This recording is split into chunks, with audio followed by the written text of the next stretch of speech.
Hello friends, good morning. कैसे हैं आप सब लोग। स्वागत है आपका एक बार फिर से मेरे चैनल एजुकेशन विद गौरव में। तो उत्तराखंड एलटी पेडागोजी की हम तैयारी कर रहे हैं दोस्तों, और लगभग सारे टॉपिक हमने कर लिए हैं। अब एक दो टॉपिक ही रह गए हैं। तो आज के टॉपिक के अंदर जो है हम डिस्कस करने वाले हैं आपका मापन और मूल्यांकन। ठीक है, तो ये टॉपिक आपका रह गया। उसके बाद एक आरटी वाला रह गया, और एक ये कौन सा टॉपिक रह गया अब, आरटी, हाँ सॉरी आरटी रह गया है दोस्तों। और आपके जो एक्शन रिसर्च वाला है वो टॉपिक रह गया है। तो दो तीन टॉपिक और हैं। और आरटी का तो मैं खैर पीडीएफ भी दे दूंगा। उसमें तो कोई पढ़ने वाली खास विशेषता नहीं है, क्योंकि पहले से ही ऑलरेडी मैं उस पर 3-4 वीडियो बना चुका हूँ।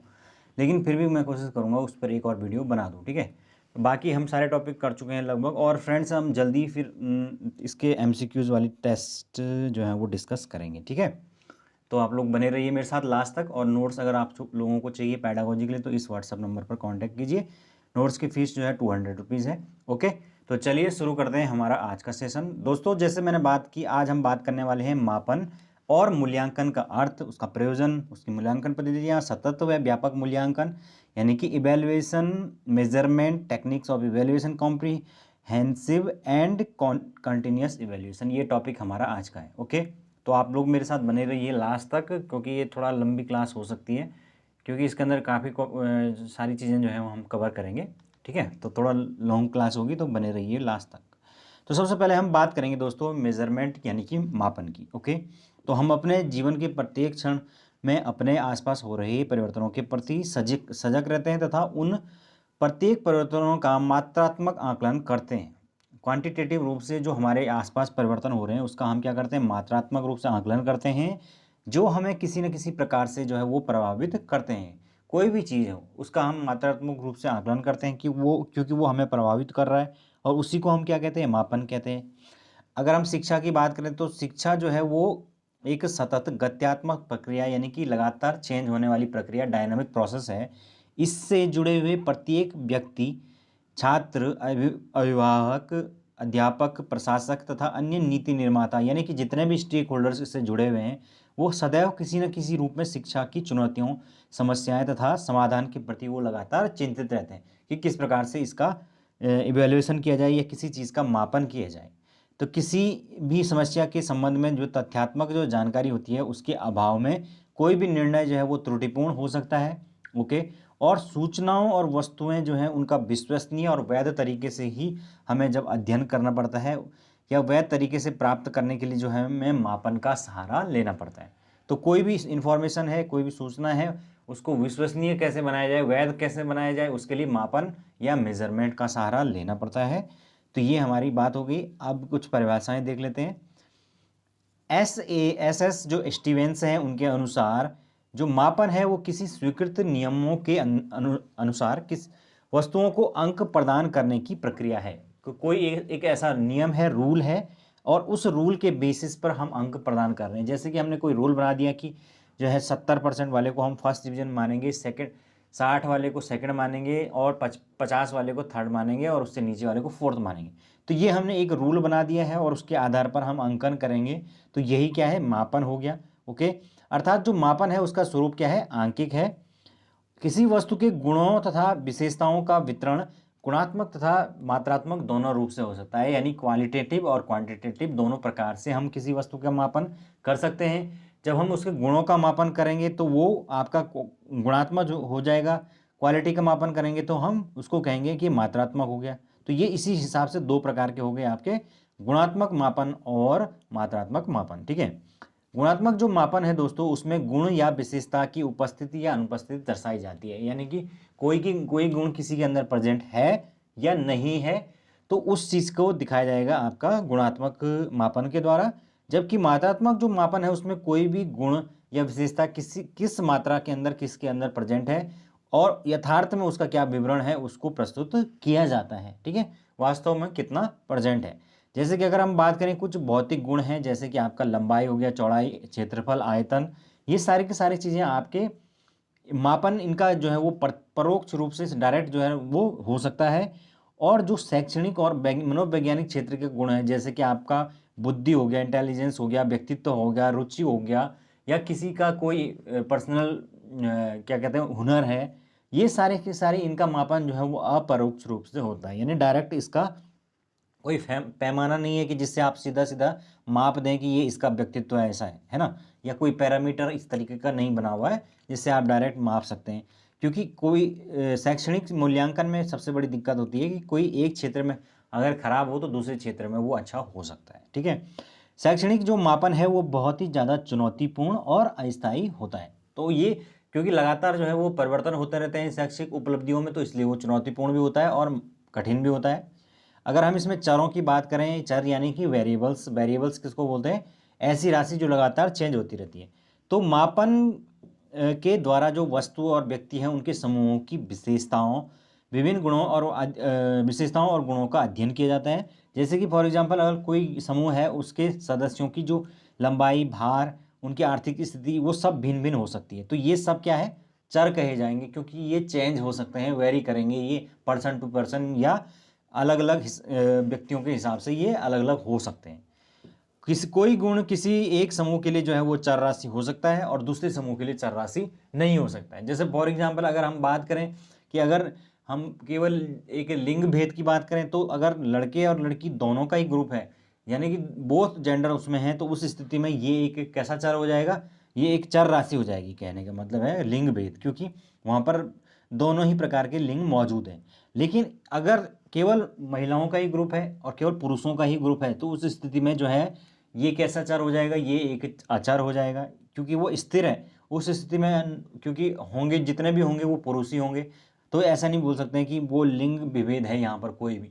तो उस स्थिति में वो एक अचर हो जाएगा, नॉन वेरिएबल हो जाएगा। तो इस तरीके से ये वैरी करते हैं। इस दृष्टि से हम चरों को जो है दो भागों में विभाजित कर सकते हैं, जिसमें पहला आता है आपका गुणात्मक चर। गुणात्मक चर वे चर होते हैं जो व्यक्ति के जो गुण के विभिन्न प्रकारों की ओर संकेत करते हैं। ओके, अलग अलग टाइप जो प्रकार हैं उनके ओर संकेत करते हैं। जैसे कि अगर व्यक्तियों के कुछ समूह है उसमें लिंग भेद के आधार पर हम बोल सकते हैं कि ये यहाँ पर ये पुरुष हैं या महिला हैं। जो छात्र हैं उनका कोई वर्ग है उसके आधार पर हम बोल सकते हैं, वहाँ पर देख के कि कौन से जो बच्चे हैं उनको मतलब उनका अलग अलग ग्रुप बना सकते हैं। कैसे, उनकी संकाय के आधार पर, फैकल्टी या उनके जो स्ट्रीम्स हैं, जैसे कि साइंस वाले अलग होंगे, आर्ट्स कॉमर्स वाले, लॉ वाले, तो इसके हिसाब से हम वर्गीकृत करें तो ये हम गुणात्मक वर्गीकरण इसको कहेंगे, गुणात्मक चरों के आधार पर।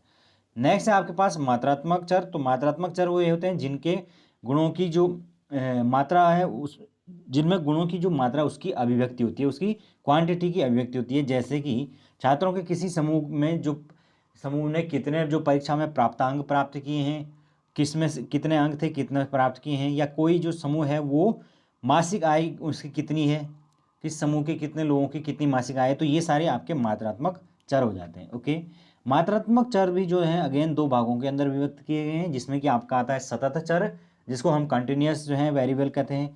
तो दो वे चर जो दो मानों के मध्य प्रत्येक मान को धारण कर सकते हैं। कहने का मतलब है जैसे कि आपका लंबाई हो गया, भार हो गया, तो ये आपके ऐसे 50 भी हो सकते हैं, 60 भी हो सकते हैं, 51 भी हो सकते हैं, 52 भी हो सकते हैं, 52.5 भी हो सकता है, 53.5 भी हो सकता है।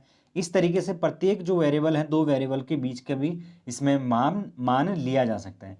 जबकि जो असतत चर होते हैं तो वो क्या होते हैं, खंडित चर भी इनको कहा जाता है। तो ये इस प्रकार के वेरिएबल होते हैं जो दो मानों के बीच में प्रत्येक मान धारण नहीं कर सकते हैं। जैसे कि फॉर एग्जांपल अगर आप किसी फैमिली की जो है सदस्यों की संख्या गिन रहे हैं, तो वहाँ पर आप इस प्रकार से नहीं गिन सकते 5.7 या 6.7। उस स्थिति में आपको क्या करना पड़ेगा, स्थिति या तो वहाँ पर या तो 1 होगा या 0 होगा, वो वाली स्थिति होती है, यानी कि ऑन ऑफ वाली स्थिति। समझ रहे हो, फिजिक्स में एक कंडीशन होती है ना, ये तो ऑन या तो ऑफ, वो ऐसी कंडीशन है। ये भी जो पुरुष जो सदस्य हैं वो तो या तो 5 होंगे या 6 होंगे या 7 होंगे, कभी भी 5.5 तो नहीं हो सकते हैं या 6.7 तो नहीं हो सकते हैं। ओके, तो ये आपके असतत चर हो जाते हैं। नेक्स्ट है आपके पास आपके साक्षात्कार यानी कि इंटरव्यू। तो फ्रेंड्स, साक्षात्कार यानी इंटरव्यू क्या होता है। साक्षात्कार में किसी व्यक्ति, ये भी एक मतलब मापन का एक तरीका होता है, इसमें किसी व्यक्ति के आमने सामने बैठकर उससे विभिन्न प्रकार के प्रश्न पूछे जाते हैं तथा शिक्षा संस्थानों में जो छात्रों की शैक्षिक उपलब्धियां हैं उनको ज्ञात करने के लिए हम क्या करते हैं, वहाँ पर टेस्ट करते हैं, उसका मापन करते हैं। तो उस प्रकार के जो मापन को हम क्या कहते हैं, मौखिकी यानी कि वाइवा कहते हैं। हम देखते हैं कि स्कूलों के अंदर अक्सर हमने कई बार वाइवा दिए हैं। हालांकि हमारे स्कूलों के अंदर किस प्रकार के वाइवा होते थे आप जानते हैं, जो एग्जामिनर है वो आता था, उसको टीचर कहते थे पैसा इकट्ठा करके उसको पैसा देना है, उसके बाद वो नंबर दे देगा, है ना। इस प्रकार के वाइवा होते थे स्कूलों के अंदर, अभी भी होते हैं। नेक्स्ट है आपके पास, और जो वाइवा देने वाला है वो आके काजू किशमिश वगैरह खा के चला जाता था, है ना। और प्रश्न तो वो 2-4 पूछता था, उसी में हमारी हालत खराब हो जाती थी। नेक्स्ट है साक्षात्कार 2 प्रकार के हो सकते हैं। तो कौन कौन से 2 प्रकार होते हैं इसमें? एक होता है संरक्षित साक्षात्कार, प्रमाणीकृत। इसमें जो है बेसिकली पूछे जाने वाले जो प्रश्न होते हैं उनका जो क्रम, अरे क्या हो गया, एक मिनट दोस्तों।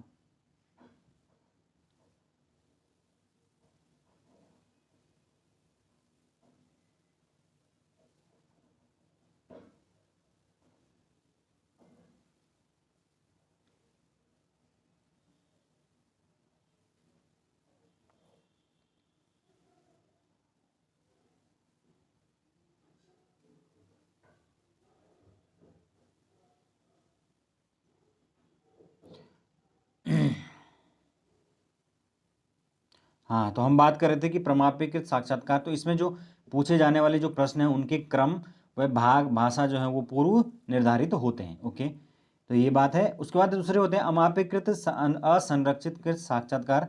तो ये लोचशील व मुक्त प्रकृति के होते हैं, क्योंकि इसमें जो है जो पैटर्न होता है दोस्तों और भाषा होती है वो पूर्व निर्धारित नहीं होती है। वो पूरे के पूरे जो है इंटरव्यूअर के ऊपर डिपेंड करता है कि वो आपसे किस प्रकार की चीज़ें पूछता है, तो ये फिक्स नहीं होता है। ठीक है, नेक्स्ट है प्रश्न करते समय साक्षात्कारकर्ता को निम्नलिखित बातों का ध्यान रखना चाहिए। तो कौन कौन सी भाषा चीज़ों को ध्यान रखना चाहिए? प्रश्न जो है वो सरल होने चाहिए, प्रश्न क्रमबद्ध होने चाहिए, सरल व स्पष्ट होने चाहिए। साक्षात्कारकर्ता की जो भावनाएं हैं उनको ठेस पहुंचाने वाले ना होने चाहिए। फिर है साक्षात्कार देने वाले को अपनी अभिव्यक्ति का उचित अवसर प्रदान करना चाहिए। और साक्षात्कार की समाप्ति मधुर वातावरण में धन्यवाद ज्ञापन के साथ होनी चाहिए। तो ये कुछ बातें हैं। नेक्स्ट है आपके पास शैक्षणिक जो मापन है उसकी संकल्पना। तो साधारणतः जो शैक्षिक मापन का जो तात्पर्य है छात्रों की शैक्षिक उपलब्धियों के संदर्भ में लिया जाता है, परंतु वास्तव में शिक्षा के क्षेत्र में किए जाने वाले जितने भी मापन हैं वो शैक्षिक मापन के अंतर्गत आते हैं। छात्रों में जो शैक्षिक उपलब्धि है उनकी जो शैक्षिक उपलब्धि है उनकी जो बुद्धि होती है, अभिरुचि, उनका व्यक्तित्व, उनकी रुचि और अधिगम शैली, इन सभी चरों के ऊपर डिपेंड करती है और इनका मापन किया जाता है, जिसके माध्यम से उनकी शैक्षिक जो उपलब्धियां उनका पता लगाया जाता है। विद्यार्थियों के अलावा जो है शिक्षकगण, कर्मचारी और अभिभावक, प्रशासक गण, समाज के जो प्रबुद्ध नागरिक आदि जो भी शिक्षा प्रक्रिया से जुड़े हुए हैं उनकी किसी विशेषता अथवा गुण का मापन भी शैक्षणिक मापन के लिए होता है और वो शैक्षिक मापन के अंतर्गत आता है। ठीक है, नेक्स्ट है मापन के द्वारा व्यक्तियों की बुद्धि का जो परीक्षण किया जाता है। वो बुद्धि जो परीक्षण होता है वो किसके माध्यम से होता है? बुद्धि लब्धि के द्वारा माध्यम से होता है, यानी आईक्यू टेस्ट के रूप में होता है। और छात्रों के द्वारा विभिन्न विषयों में अर्जित जो ज्ञान और उनकी अभिव्यक्ति क्षमता, उनका जो रुचि, इंटरेस्ट, दृष्टिकोण, उनका पॉइंट ऑफ व्यू आदि का आंकिक अर्थात शाब्दिक वर्णन किया जाता है। ओके, तो ये अलग अलग प्रकार से अलग अलग टेस्टों के माध्यम से होता है। जो हम कॉम्प्रिहेंसिव कराते हैं उसके माध्यम से उनकी जो अभिव्यक्ति का कौशल है वो चेक किया जाता है और उसके माध्यम से उसका पता किया जाता है। और बाकी जो आंकिक रूप से टेस्ट भी होते हैं उसके माध्यम से उनकी उपलब्धियों का पता चलता है। नेक्स्ट है आपके पास रॉस। तो रॉस जो है उनका मानना है कि यदि मापन के सारे यंत्र तथा साधन विश्व से समाप्त कर दिए जाएं तो आधुनिक जो सभ्यता है वो बालू के ढेर की तरह ढह जाएगी। तो ये उनका कुछ एक कथन है। फिर मोफट का एक कथन है, मूल्यांकन निरंतर चलने वाली एक प्रक्रिया है और यह छात्रों की जो औपचारिक शैक्षिक उपलब्धियों की उपेक्षा करता है, यह व्यक्ति के विकास में अत्यधिक रुचि रखता है। ठीक है, अब हम बात करेंगे मापन के स्तर की। कौन कौन से स्तर होते हैं मापन यानी कि मेजरमेंट के? तो एसएस जो स्टीवेंस हैं उन्होंने मापन की यथार्थता के आधार पर मापन के 4 स्तर बताए हैं। कौन कौन से 4 स्तर होते हैं? नाम मात्र का स्तर, दूसरा कमित स्तर, तीसरा आंतरिक स्तर और चौथा अनुपातिक स्तर। क्या क्या स्तर होते हैं देख लेते हैं। सबसे पहले दोस्तों नाम मात्र का स्तर क्या होता है? क्योंकि ये सबसे ऊपरी स्तर है, इसमें सबसे मोटा मोटा मापन किया जाता है। सबसे कम परिमार्जित इसको कहते हैं, सबसे कम परिमार्जित स्तर है। इसमें इस प्रकार के मापन में किसी गुण का अथवा विशेषता के नाम पर इस प्रकार का मापन किस गुण या विशेषता के नाम पर होता है। जैसे कि फॉर एग्जांपल अगर हम कहें कि कोई जो विभिन्न प्रकार के लोग हैं उनको संकेत प्रदान कर सकते हैं हम, या कोई निवास, जैसे कि अगर निवास करने के आधार पर हम कह सकते हैं कि ये लोग जो हैं वो शहरी क्षेत्रों के लोग हैं, ये ग्रामीण क्षेत्रों के लोग हैं, तो ये हमारा एक नाम ऊपरी ऊपरी हमने उनका उनका एक उनकी कैटेगराइज कर दिया उनको, ठीक है। तो उनका नाम मात्र का स्तर का मापन हो गया। जैसे कि विषयों के आधार पर हम कला वर्ग, विज्ञान वर्ग, वाणिज्य, विधि, संकाय, इन वर्गों के अंदर बांटते हैं, तो ये पहला स्तर हो गया। दूसरा होता है दोस्तों क्रमित स्तर। तो क्रमित स्तर नाम जो स्तर होता है पहला वाला, उससे थोड़ा अधिक परिमार्जित यानी अधिक शुद्ध होता है। इसका मतलब कि वो अधिक ज़्यादा उसमें कैटेगराइज किया जाता है। इस प्रकार के मापन में व्यक्तियों एवं वस्तुओं को उनके किसी गुण के आधार पर कुछ ऐसे वर्णों में विभक्त किया जाता है जिसमें कि एक निश्चित पैटर्न दिखाई देता है। तो कुछ क्रम होता है। अब क्रम के आधार पर हम बात करें, जैसे कि हम फॉर एग्जांपल शैक्षिक योग्यता है उसके आधार पर डिसाइड कर लेते हैं कि ये बच्चा श्रेष्ठ है, ये एवरेज है, या ये कमज़ोर है। तो ये हमने एक उनको क्रमित मापन के आधार पर डिवाइड कर दिया, तो ये आपका क्रमित माप स्तर हो गया। तीसरा होता है आपका आंतरिक स्तर। यह नामित व क्रमित मापन से अधिक परिमार्जित स्तर है। अधिक परिमार्जित यानी अधिक शुद्ध स्तर होता है। इस प्रकार के मापन में व्यक्तियों अथवा वस्तुओं में विद्यमान जो गुण हैं उनकी मात्रा को व्यक्त किया जाता है, उनके अंदर क्या क्वालिटीज़ हैं उसको व्यक्त किया जाता है। जैसे कि अगर हम बात करें, जो छात्र हैं उनकी जो गणित की योग्यता है उसके आधार पर उनको अंक प्रदान करना, तो इसमें क्लियरली आपको अंक प्रदान किए जाते हैं, लेकिन एब्सोल्यूट जीरो यहाँ पर प्रेजेंट नहीं होता है। जैसे इस प्रकार के मापन में यहाँ पर लिखा हुआ है कि परम शून्य या वास्तविक शून्य तो होता है, लेकिन ये क्या होता है, आभासी होता है। जैसे कि इसका कहने का क्या मतलब है कि उदाहरण के लिए अगर कोई व्यक्ति जो है अगर गणित में 0 नंबर लाता है, तो इसका मतलब ये नहीं कि उसे कुछ नहीं आता है या उसका जो उसकी शैक्षिक उपलब्धि वो 0 है। हो सकता है उसको जो वो क्वेश्चन है वो नहीं आते होंगे, लेकिन उसके अलावा बाकी क्वेश्चन आते होंगे या बाकी चैप्टर आते होंगे। तो इस तरीके से ये एब्सोल्यूट जीरो जो यहाँ पर होता है वो एक आभासी होता है। जबकि यहाँ पर दूसरा जो स्तर है अनुपातिक स्तर, यहाँ पर ये सबसे परिमार्जित स्तर है मापन का। इस स्तर पर जो है मापन आंतरिक मापन के सभी गुणों के साथ साथ परम शून्य और वास्तविक शून्य की संकल्पना इसमें निहित होती है। अब इसमें परम शून्य क्या है, वह स्थिति है जो किसी गुण को पूर्ण रूप से अस्तित्व विहीन हो जाता है। जैसे कि फॉर एग्जांपल अगर हम बात करें, लंबाई हो गया, भार हो गया, या कुछ दूरी हो गया, ये जो ऐसी चीज़ें हैं, ये ऐसे चर हैं जो अगर 0 है तो हैं, है ना। अगर वहाँ पर कोई किसी मापन के अंदर किसी चीज़ का भार अगर 0 है या लंबाई वहाँ पर डॉट है तो उसकी लंबाई 0 है, वहाँ पर डिस्टेंस 0 ट्रेवल है, तो वो 0 ही रहेगी, उसमें कोई आभासी नहीं है, वो एब्सोल्यूट परम शून्य की स्थिति है। तो इसीलिए जो है इस प्रकार के मापों का अनुपातिक तुल्यता की जाती है, ठीक है। तो ये अनुपातिक स्तर है जो कि सबसे परिमार्जित स्तर है। तो इस प्रकार से ये मापन के 4 अलग अलग स्तर इसमें हैं।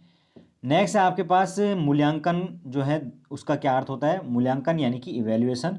तो दोस्तों मूल्यांकन एक ऐसी प्रक्रिया है जिसके द्वारा अधिगम जो परिस्थितियों तथा सीखने के जो अनुभव हैं उनके लिए प्रयुक्त की जाने वाली सभी विधियों एवं प्रविधियों की जांच की जाती है। ओके, एक मिनट।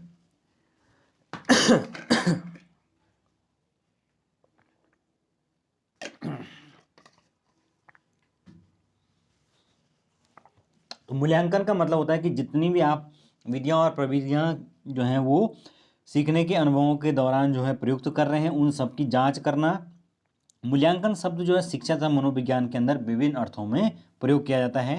तो अब कुछ डेफिनेशन देख रहे थे। क्वालिन और छन्ना के अनुसार विद्यालय में हुए छात्रों के व्यवहार परिवर्तन के संबंध में प्रदत्तों के संकलन, प्रदत्त यानी कि आंकड़े, यानी कि जो डेटा हम उसके व्यवहार में क्या क्या परिवर्तन आया है उस संबंध में जो आंकड़े उनका संकलन करते हैं तथा उनकी जो है व्याख्या करते हैं, तो उसी प्रक्रिया को हम मूल्यांकन या इवैल्यूएशन कहते हैं, ठीक है बेसिकली। और परंपरागत प्रणाली में पाठ्य वस्तु तथा शिक्षार्थियों की निष्पत्तियों को ही महत्वपूर्ण माना जाता है, यानी कि जो करिकुलम है और विद्यार्थी हैं वो उसको कितना जो है उसका आउटकम है उसी को माना जाता है कि ये एक इवैल्यूएशन है। विद्यार्थियों की सफलता असफलता का दायित्व स्वयं उन्हीं का ही माना जाता है। परंपरागत रूप से तो ऐसा ही होता है, उसके लिए टीचर को रिस्पॉन्सिबल नहीं माना जाता है ना, न कि अध्यापकों का। यही कारण है कि जो अध्यापन की जो प्रक्रिया है उसमें अपेक्षित विकास व परिवर्तन नहीं हो पाता। ओके, तो ये मूल्यांकन की जो प्रक्रिया है वो इस प्रकार से चलती है, जिसमें कि कुछ शिक्षण उद्देश्य होते हैं, फिर उसके आधार पर कुछ अधिगम क्रियाएं होती हैं और उसके माध्यम से व्यवहार परिवर्तन होता है। तो ये आपका पूरा मूल्यांकन की जो प्रक्रिया है उसका उसका मतलब उसका करने का क्या मतलब है वो है। ओके, इवैल्यूएशन का मतलब। फिर है आपके पास मापन एवं मूल्यांकन की तकनीकी। तो छात्रों के व्यवहार, योग्यता व क्षमता आदि गुणों का मापन करने तथा शैक्षिक विकास का आकलन करने के लिए विविध प्रकार की तकनीकों का प्रयोग किया जाता है। तो कुछ ऐसी टेक्निक्स हैं जिनका प्रयोग हम बच्चों के मापन मूल्यांकन के लिए उनके व्यवहार क्षमताओं का पता करने के लिए किया जाता है। मुख्य रूप से 5 भागों के अंदर इनको बांटा गया है। पहला है इसमें अवलोकन तकनीकी। तो अवलोकन यानी कि ऑब्जर्वेशन। इस अवलोकन तकनीकी से आशय है कि किसी व्यक्ति के व्यवहार का अवलोकन करना। उसके लिए जो है क्या किया जा सकता है, मापन की जो प्रविधियां हैं जैसे अवलोकनकर्ता के अवलोकन चार्ट, चेकलिस्ट, मापनी परीक्षण, एनेक्डोटल टेस्ट, ये सारे जो उपकरण हैं इनका प्रयोग किया जाता है, जिसके माध्यम से उसका व्यवहार का ऑब्जर्वेशन किया जाता है। फिर दूसरी होती है स्व व्याख्या तकनीकी। तो स्व व्याख्या तकनीकी, इस तकनीकी में जिस व्यक्ति का जो है मापन किया जाता है उसी से उसके व्यवहार के संबंध में जानकारी प्राप्त की जाती है, जिसके आधार पर हम उसके गुणों को व्यक्त करते हैं। तो एक्चुअली में इस तकनीकी में इस बात का मूल्यांकन होता है कि जो व्यक्ति है वास्तव में जो वो अपनी अंदर जिन गुणों का होने का दावा करता है वो गुण उसके अंदर उपलब्ध हैं या नहीं है, इस बात का मापन इस तकनीकी में किया जाता है। फिर आपके पास है परीक्षण तकनीकी। तो परीक्षण तकनीकी जो है इसमें मापनकर्ता जो व्यक्ति के सम्मुख कुछ परिस्थितियों या समस्याओं को रखता है तथा उन पर व्यक्ति के द्वारा जो है कुछ प्रतिक्रियाएं दी जाती है। यानी कि इसको कह सकते हैं आप केस स्टडी का जो तरीका होता है ना, उसी तरीके से कि आपके सामने कुछ परिस्थितियां जो है रख दी गई हैं, समस्याएं रख दी गई हैं और उस पर आपका क्या रिस्पॉन्स है, उसके आधार पर आपका जो है परीक्षण ये किया जाता है, जिसमें कि आपका बुद्धि परीक्षण हो गया, निदानात्मक परीक्षण, मूल्य परीक्षण, ये सारे जो है तकनीकी इसके उदाहरण हैं। फिर आपके पास है समाजमिति तकनीकी यानी कि सोशियोमेट्रिक। तो यह तकनीकी जो है वो सामाजिक जो संबंध है, समायोजन, एडजस्टमेंट या अंतःक्रिया के मापन में काम आती है कि बच्चा जो है वो कितना समायोजित है। इस तकनीकी में व्यक्ति समाज के अन्य जो व्यक्ति हैं उनके साथ किस प्रकार का संबंध रखता है तथा अन्य व्यक्ति उससे किस प्रकार का संबंध रखते हैं, इसका मापन किया जाता है। तो बेसिकली इसके अंदर जो उसके करीबी होते हैं उन्हीं लोगों से उसके बारे में ओपिनियन लिया जाता है और उसके बाद उसके बारे में जो है वो एक इवैल्यूएशन उसका किया जाता है, व्यक्तित्व का मूल्यांकन। फिर आपके पास है प्रक्षेपीय तकनीकी। इस तकनीकी में मापनकर्ता व्यक्ति के सम्मुख किसी असंरचित उद्दीपन को प्रस्तुत करता है जिस पर व्यक्ति अपनी प्रतिक्रिया देता है। इस तकनीकी के माध्यम की मान्यता है कि व्यक्ति अपनी पसंद नापसंद, दृष्टिकोण, आवश्यकता आदि को अपनी प्रतिक्रिया में आरोपित कर देता है, जिसका विश्लेषण करके व्यक्ति के गुणों को जाना जा सकता है। जैसे कि जो टैट वाला टेस्ट मैंने आपको बताया था, थीमेटिक एप्रिसिएशन टेस्ट हो गया और शब्द परीक्षण हो गया, आपका पूर्ति परीक्षण हो गया, जो फिल इन द ब्लैंक्स होते हैं जिसके अंदर वो थोड़ा सा बता के उसके बाद आगे उसमें आपको बताना होता है। ये सारे टेस्ट आपके इसी प्रक्षेपण तकनीकी के अंतर्गत आते हैं। फिर जो है मापन और मूल्यांकन के हम उपकरणों की बात करें तो उसमें कुछ बातें हमने कर ली हैं, जैसे कि अवलोकन, परीक्षण, फिर तीसरा होता है साक्षात्कार, फिर होता है अनुसूची यानी कि लिस्ट बनाना, फिर है आपका प्रश्नावली, फिर है समाजमिति सोशियोमेट्रिक, संचयी अभिलेख और एनेक्डोटल अभिलेख। तो ये एनेक्डोटल अभिलेख के बारे में पूछा जाता है तो इसलिए मैंने इसके बारे में लिख दिया है। ये छात्रों के शैक्षिक जो विकास से संबंधित महत्वपूर्ण व सार्थक जो घटनाएं हैं या वस्तुनिष्ठ सार्थक जो घटनाएं उनका वस्तुनिष्ठ प्रस्तुतिकरण करते हैं। ये घटनाएं औपचारिक तथा अनौपचारिक ढंग से हो सकती हैं। तो बेसिकली एनेक्डोटल जो अभिलेख है उसमें होता यही है कि बच्चे के जो संबंधित जितनी भी महत्वपूर्ण घटनाएं हैं उनका उल्लेख टीचर को उसके अंदर करना होता है। ओके, तो उसके अंदर उसका पूरा का पूरा रिकॉर्ड रखा जाता है। अध्यापक को इन घटनाओं का वर्णन घटना के घटित होने के शीघ्र अतिशीघ्र यानी उसके बाद कर देना चाहिए और घटना के आधार पर अध्यापक छात्र के संबंध में अपनी व्याख्या तथा सुझाव भी अलग से एनेक्डोटल रिकॉर्ड में लिख सकता है कि क्या उसके सजेशन है उसमें, ताकि आने वाली जो भी अगर कोई और टीचर उसको पढ़ा रहा है उसे समस्या आती है तो वे एनेक्डोटल रिकॉर्ड को देखकर उस बच्चे के समस्याओं का पता लगा सकते हैं। ठीक है, तो ये होता है आपका। नेक्स्ट है आपके पास मापन और मूल्यांकन परीक्षण। तो मापन परीक्षणों की सहायता से छात्रों की विभिन्न जो योग्यताएं तथा मूल्यों का मापन किया जाता है। तो परीक्षण है बेसिकली उनके दो प्रकार होते हैं, पहला होता है आत्मनिष्ठ और दूसरा होता है वस्तुनिष्ठ दोस्तों। तो पहला आत्मनिष्ठ होते हैं, दूसरे वस्तुनिष्ठ। दो प्रकार के परीक्षण होते हैं, इनके बारे में भी बात करेंगे। पहले हम देख लेते हैं कि जो प्रश्न होते हैं वो कौन कौन से टाइप के होते हैं। तो प्रश्न तीन टाइप के होते हैं बेसिकली। मौखिक होता है ओरल, लिखित यानी कि रिटन, एंड प्रयोगात्मक प्रैक्टिकली। तो लिखित जो है वो अगेन दो भागों के अंदर विभक्त होते हैं, आपके निबंधात्मक और वस्तुनिष्ठ, यानी कि आपका जो डिस्क्रिप्टिव वाले होते हैं और दूसरे वस्तुनिष्ठ प्रकार। और उसमें भी जो है निबंधात्मक लघुत्तरीय शॉर्ट आंसर होते हैं, लॉन्ग आंसर होते हैं।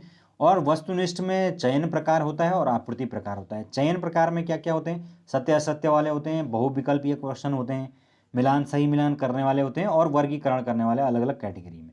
और आपूर्ति में एक होते हैं प्रत्यास्परण और दूसरा रिक्त स्थानों की पूर्ति कीजिए। तो इस प्रकार से ये क्वेश्चन अलग अलग प्रकार से डिवाइड होते हैं। फिर होता है आपका आत्मनिष्ठ। दो परीक्षणों की हमने बात की अभी, आत्मनिष्ठ और वस्तुनिष्ठ। तो आत्मनिष्ठ में जो है निबंधात्मक प्रश्न बेसिकली होते हैं, क्योंकि प्राचीन काल से यही प्रणाली चली आ रही है। और ये परीक्षा की परंपरागत प्रणाली भी इसको कहा जाता है, क्योंकि इसके अंदर डिस्क्रिप्टिव रूप से आपका परीक्षण किया जाता है कि आप किस प्रकार से किसी चीज़ के अंदर अपने अभिव्यक्ति को कर सकते हैं, अपने विचारों को रख सकते हैं। तो ये आत्मनिष्ठ परीक्षण होता है। और दूसरा होता है वस्तुनिष्ठ परीक्षण, जो है 20वीं सदी के अंदर इसका प्रचलन हुआ था, जो वस्तुनिष्ठ है ना। तो वस्तुनिष्ठ जो परीक्षण है उसका प्रचलन बाद में हुआ, और इसीलिए इसको नव परीक्षा प्रकार भी कहा जाता है दोस्तों। ओके, तो इस तकनीकों को अपेक्षाकृत ज़्यादा विश्वसनीय व वैध माना जा सकता है। क्यों? क्योंकि इसके अंदर जो है वो ये वेरिएशन की संभावना कम होती है, और जो एक रिजल्ट बनता है वो फेयर ज़्यादा से ज़्यादा उसमें एक अशुद्धि कम होती है, क्योंकि जो ऑप्शन होंगे वो निश्चित होंगे, और उसके आधार पर टिक करके बच्चा आंसर करेगा, और उसका जाहिर सी बात है कुछ निश्चित आंसर होगा, वो सही होगा तो सही होगा, नहीं होगा तो नहीं होगा। तो इस प्रकार से जो है उसका एक सही मूल्यांकन करना आसान हो जाता है वस्तुनिष्ठ परीक्षणों के माध्यम से। ठीक है, अगर हम बात करें कि मापन की विशेषताएं क्या क्या होती हैं, तो मापन की कुछ विशेषताएं होती हैं, जैसे कि सबसे पहले बात करें वैलिडिटी यानी कि वैधता। तो कोई भी परीक्षण है उसका कुछ उद्देश्य होता है, कोई उसका ऑब्जेक्टिव होता है, और अगर वो अपने दिए गए ऑब्जेक्टिव को पूरा करता है तो हम कहते हैं कि ये परीक्षण अपने आप में वैध है, यानी कि वैलिडेट है। ओके, फिर आपके पास आता है संतुलन। तो संतुलन के अंदर बेसिकली बात होती है कि जो परीक्षण किया जाता है वो संपूर्ण पाठ्यक्रम को लेकर हो रहा है या नहीं हो रहा है। या ऐसा तो नहीं है कि केवल 4 जो चैप्टर हैं उससे तुमने 10 क्वेश्चन दे दिए, बाकी के 10 चैप्टरों से 2 ही क्वेश्चन आ रहे हैं, तो ये आपका असंतुलन वाली स्थिति हो जाएगी। यानी कि जो चैप्टर है उनका डिस्ट्रीब्यूशन परीक्षा के अंदर भी संतुलित रूप से होना चाहिए। फिर आपके पास है विश्वसनीयता यानी कि रिलायबिलिटी। तो रिलायबिलिटी में यही होता है कि जो परीक्षण है वो एक समान परिस्थितियों के अंदर समान रिजल्ट देना चाहिए, है ना। अगर ऐसा नहीं होना चाहिए कि अभी अगर परीक्षण हो रहा है तो उसका कुछ और रिजल्ट है, 4 दिन बाद हो रहा है तो उसका कुछ और रिजल्ट है, तो ये विश्वसनीय नहीं माना जाएगा। फिर आपके पास है सक्षमता। यदि परीक्षण को तैयार करने, प्रशासित करने तथा मूल्यांकन करने में कम समय लगता है, यानी कि बेसिकली उसका यूटिलाइजेशन उसका अच्छा होना चाहिए, उसको कम टाइम में प्रिपेयर होना चाहिए, प्लस उसमें जो खर्च है वो भी कम लगता हो, तो उसको हम कहेंगे कि ये सक्षम है। फिर आपके पास वस्तुनिष्ठता, ये तो होनी चाहिए किसी भी परीक्षण के अंदर। तो परीक्षण के अंदर जो है प्रश्नों को इस प्रकार से शामिल करना कि परीक्षण का जो अंकन है वो सरल हो जाए और त्रुटि रहित हो, और उसके लिए होनी चाहिए वस्तुनिष्ठता यानी कि ऑब्जेक्टिविटी। तो ऑब्जेक्टिविटी कैसे होगी? यदि आप एक लॉन्ग आंसर क्वेश्चन बनाते हैं, 10 नंबर का कोई क्वेश्चन पेपर बनाते हैं, तो उसके अंदर भी आपके अंदर जो आप की बनाएंगे उसकी, उस पर इस प्रकार से जो है उसका एक पैटर्न डिसाइड होना चाहिए, ताकि कोई भी जो है उसको चेक करे तो उसको समझ में आए कि अगर ये जो है पॉइंट, ये कुछ 4-5 पॉइंट अगर इसके अंदर हैं तो इसमें इतने नंबर मिलने ही चाहिए। ओके, तो ये कहलाती है वस्तुनिष्ठता, यानी कि उसका कुछ क्राइटेरिया होना चाहिए। ऐसा नहीं होना चाहिए कि उसमें अपनी मर्जी से कोई नंबर दे रहा है, तो उससे क्या होगा, पर्सन टू पर्सन जो क्वेश्चन जो आंसर उसका जो अंकन होगा, मूल्यांकन होगा, उसमें बहुत ज़्यादा वेरिएशन आ जाएगा। फिर आपके पास है गतिशीलता। परीक्षण में सम्मिलित प्रश्नों की संख्या इतनी हो कि छात्र तय समय पर उनको हल कर पाए, यानी कि जाहिर सी बात है भाई, जो 3 घंटे का क्वेश्चन पेपर है वो 3 घंटे में करने लायक भी होना चाहिए। ऐसा ना हो कि उसमें इतने ज़्यादा क्वेश्चन डाल दिए जाएं कि वो 6 घंटे में भी ना हो पाए। फिर आपके पास है न्याय युक्तता। तो परीक्षण से में सभी जो छात्र होते हैं उनको अपनी वास्तविक जो योग्यता है उसके प्रदर्शन और उपयुक्त अवसर प्रदान होने चाहिए। कहने का मतलब है कि सभी छात्रों की योग्यता के अनुसार उसमें प्रश्न होने चाहिए। ऐसा ना हो कि सारे क्वेश्चन बिल्कुल टफ हो जाएं या बहुत ही ज़्यादा आसान हो जाएं। सारे प्रकार के उसमें क्वेश्चंस होने चाहिए। फिर आपके पास है निष्पादन परीक्षण। निष्पादन परीक्षण के लिए निम्नलिखित विधियों का प्रयोग किया जाता है। तो निष्पादन यानी कि आपका आउटकम, तो उसके लिए अलग अलग प्रकार के टेस्ट होते हैं, जैसे कि आपका पिंटनर पेट्रिशन क्रियात्मक मानदंड होता है। ये मैं आपको पीडीएफ डाल दूंगा ग्रुप के अंदर, तो आप पढ़ लेना। फिर आपका ये होता है एक Merrill Palmer block building test होता है। पोर्टियस का जो है भूल भुलैया परीक्षण, ये सब चीज़ें होती हैं। कुछ इंपॉर्टेंट फैक्ट है इसके अंदर, देख लेते हैं। अल्फा बीटा जो बुद्धि परीक्षण होते हैं दोस्तों, वो उनकी रचना कब की गई थी? तो प्रथम विश्व युद्ध जो है, फर्स्ट वर्ल्ड वॉर, उसके दौरान इसकी रचना की गई थी।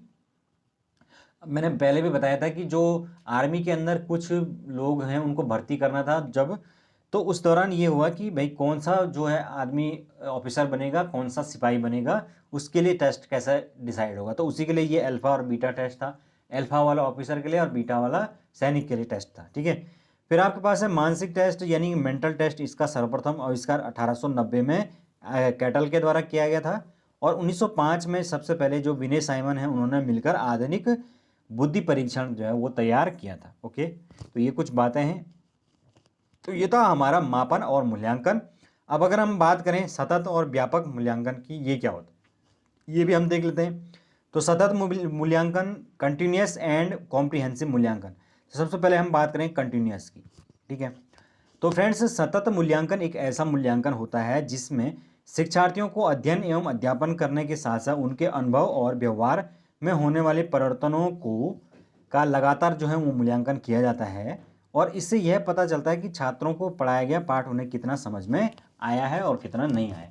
यानी कि पूरे का पूरा जो इवेल्युएशन, जो उनका मूल्यांकन होगा वो लगातार होगा, उनका टाइम टू टाइम जो है वो उनका लगातार मूल्यांकन होगा। उसी को हम क्या कहेंगे? सतत मूल्यांकन। इसका क्या महत्व है? कक्षा के अंदर कक्षा की जो उन्नति है, बालक की योग्यता तथा योग्यता के बारे में नियमित रूप से उपयोगी जो तत्व हैं उनका संकलन संभव हो सकेगा, तथा एक शिक्षक अपने ज्ञान और कार्यकुशलता की सहायता से जो मूल्यांकन है उसका प्रयोग विद्यार्थियों की कठिनाई, उनके अंदर जो कारण, उनकी कठिनाइयों के क्या कारण है उसका निदान कर सकेगा। तो निदान तभी होगा जब समय समय पर क्या होगा, उसका परीक्षण किया जाएगा, उसके माध्यम से पता किया जाएगा कि बच्चे की जो उपलब्धियां हैं, शैक्षिक उपलब्धियां, वो कितनी हो पा रही हैं, कितनी नहीं हो पा रही हैं, और कहाँ पर समस्या आ रही है। तभी तो जाके डायग्नोस होगा और तब जाके उपचार भी हो पाएगा। फिर आपके पास है सतत मूल्यांकन की कुछ विधियां होती हैं। तो किस प्रकार से हम बच्चे का सतत मूल्यांकन करते हैं, तो उसके लिए क्या क्या होता है? उसके लिए जो है आपका सत्र परीक्षण होता है, जो सत्र के बीच में परीक्षा होती है। फिर आपके पास इकाई टेस्ट, यूनिट टेस्ट होते हैं, मासिक परीक्षाएं, मंथली टेस्ट होते हैं, सेमेस्टर परीक्षाएं होती हैं। तो ये सब इसीलिए होते हैं कंटिन्यूस इवेल्युएशन हो पाए। आपने देखा होगा कि पहले एग्जाम भी कॉलेजों के अंदर ईयरली एग्जाम होते थे, तो उससे क्या होता था, बच्चे साल भर किताब देखता भी नहीं था और लास्ट में उसे इतना बोझ होता था और वो एक दिन में ही फिर रटता था। तो इसीलिए जो है अब सभी जगह जो है सेमेस्टर सिस्टम को कंपलसरी किया गया है, और धीरे धीरे जो है वो बीच में फिर उनके कुछ यूनिट टेस्ट और ये सब चीज़ें, ताकि जो है उसका कंटिन्यूस और जो कॉम्प्रिहेंसिव एक मूल्यांकन किया जा सके उसके लिए, ठीक है। नेक्स्ट है आपके पास सतत मूल्यांकन के क्षेत्र। तो इसमें बेसिकली किन किन क्षेत्रों के अंदर सतत मूल्यांकन होता है? तो उसमें यह होता है कि छात्रों की जो अभिरुचि होती है उसमें होता है छात्रों की सृजनात्मकता, क्रिएटिविटी, उनके ज्ञान का परीक्षण, उनकी जो रुचियां होती हैं, इंटरेस्ट, पारिवारिक रुचियां, बोध, व्यक्तिगत उनकी क्या रुचियां इंटरेस्ट हैं, उनके शारीरिक स्थिति व स्वास्थ्य कैसा है, अनुप्रयोग यानी कि वो एप्लीकेशन करना। फिर आपके पास है विद्यार्थियों की शैक्षिक उपलब्धि और उनकी विद्यार्थियों की त्रुटियां। तो इन सभी चीज़ का जो है वो सतत रूप से मूल्यांकन किया जाता है। फिर आता है आपके पास व्यापक मूल्यांकन यानी कि कॉम्प्रिहेंसिव। तो व्यापक जो मूल्यांकन है उसमें बालक को किसी न किसी रूप में प्रभावित करने वाले जो स्थूल, सूक्ष्म या प्रत्यक्ष अप्रत्यक्ष जितने भी उसके पक्ष हैं उन सभी का मूल्यांकन किया जाता है। हर एक एस्पेक्ट्स का मूल्यांकन किया जाता है, उसी को हम व्यापक मूल्यांकन कहते हैं। जिसमें कि अगर हम बात करें तो क्या क्या पक्ष होते हैं इसमें? संज्ञानात्मक पक्ष यानी कि बच्चे के जो शैक्षिक वाला जो पार्ट है उसके अंदर मूल्यांकन इसका होता है संज्ञानात्मक पक्ष के अंदर। दूसरा होता है आपका भावनात्मक पक्ष। इसके अंदर बालक की जो भावना है, भावनात्मक पक्ष, जिसमें कि बेसिकली नैतिक पक्ष, कितना सत्य बोलता है, कितना झूठ बोलता है, कितना उसके अंदर करुणा, दयालुता और एक अच्छा व्यक्तित्व उसके अंदर है। फिर आपके पास कौशलात्मक पक्ष है, तो इसमें बालक के कौशल अलग अलग जो कौशल सीख रहा है उन सभी का टेस्ट होता है। या जैसे कि अगर बालक प्रयोग करने के लिए अच्छा है, प्रैक्टिकल में अच्छा है, तो वो उसका कौशलात्मक पक्ष हो गया। यानी कि अगर वो किसी स्पोर्ट्स में अच्छा है तो वो उसका कौशलात्मक पक्ष हो गया। फिर आपका सामाजिक पक्ष, यानी कि बच्चा किस प्रकार से विद्यालय के अंदर विभिन्न एक्टिविटीज़ के अंदर पार्टिसिपेट करते हैं और कितना सोशल सभी लोगों के साथ है। तो इस प्रकार से इस बहुत सारे जो उसके एस्पेक्ट हैं उन सभी का मूल्यांकन करना ही क्या कहलाता है, व्यापक मूल्यांकन यानी कि कॉम्प्रिहेंसिव इवैल्यूएशन कहलाता है। ठीक है, तो ये था हमारा कॉन्टिन्यूस एंड कॉम्प्रिहेंसिव इवैल्यूएशन, और हमने पूरा का पूरा जो है वो आपका लेसन डिस्कस कर लिया है। आई होप आप लोगों को ठीक लगा होगा। ठीक है, तो अभी के लिए इतना काफ़ी है दोस्तों। थैंक यू सो मच, और जल्दी मिलेंगे आपके पास नए टॉपिक के साथ। Thank you so much.